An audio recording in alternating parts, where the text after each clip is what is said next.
आणि प्रपंच कुणीही असू द्या, कितीही कीर्तनकार महाराज असू द्या, प्रपंचच केल्याशिवाय राहत नाही, त्याच्या सुद्धा आठवणीत राहत नाही किंवा मी या पृथ्वीवर जन्माला, मानव जन्माला आपल्याला देवाने कशाला घातलंय? प्रपंच करण्यासाठी घातलंय का देवाचं नामस्मरण करण्यासाठी घातलंय? ते आपल्याला कसलीही आठवण राहत नाही आणि तसं त्या ठिकाणी वाढणाऱ्यांचं अवस्था झालेली आहे. सकळ रसाचे निज सार ब्रह्मरसी परिकर हो विवेक पावले वानर गुरु कृपा सार निज बळे गुरु कृपा सार निज बळे. कशामुळं? फक्त सद्गुरु सारिका, कारण गुरु सद्गुरु पाहिजे आणि तसं त्या ठिकाणी वाढणार राहिली. सद्गुरु कोण होता? हनुमंतराय होते आणि सर्व सारासार मध्ये जी काही रस आहे हा ब्रह्मरस आहे. या ब्रह्मरसासारखा कुठलाही रस नाही आणि ते कुणाला कवा कळालं? फक्त हनुमंताच्या सद्गुरु बुद्धीमुळे कळालं. आणि तसं आपल्याला सुद्धा आपल्या सद्गुरूच्या बुद्धीमुळे किंवा आपल्या सद्गुरूमुळे आपण सुद्धा या ठिकाणी कशासाठी आलेलोय? प्रपंचाचा रस घेण्यासाठी आलेलोय का ब्रह्मरस घेण्यासाठी आलेलोय? हे आपल्या सद्गुरूवर अवलंबून आहे.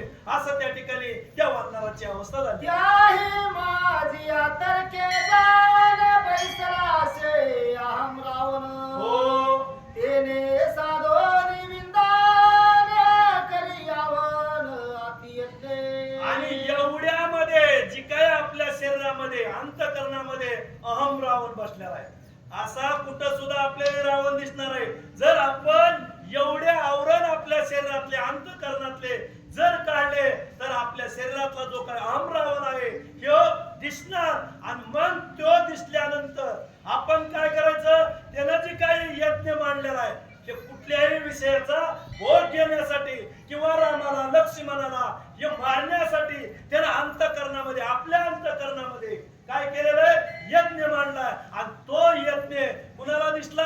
एक विचार रूपी वानराला तो यज्ञ अहंकार रावणाचा दिसला. आणि दिसल्यानंतर आता पुढे काय करू लागला? त्यासी देखताची दृष्टी सरसावल्या वानर कोटी निरसिता वरण कोटी रावण दृष्टी देखिला विचार रूपानं जे काय वानर विचार रूप आहे आणि हा विचारानं आपल्या अंतकरणामधला अहंकार रावण बघितला आणि कोट्यावधी विचार हे सर्व त्या रावणाकडे बघितले आणि बघितल्याबरोबर त्या अहंकार रावणाच्या अंतकरणातल्या अहंकार रावणाकडे सर्व सर्व वानर त्या ठिकाणी जाऊ लागलेले. आणि आता जाऊन पुढे काय करतात हे सुद्धा आपण सावध चित्त नाही का?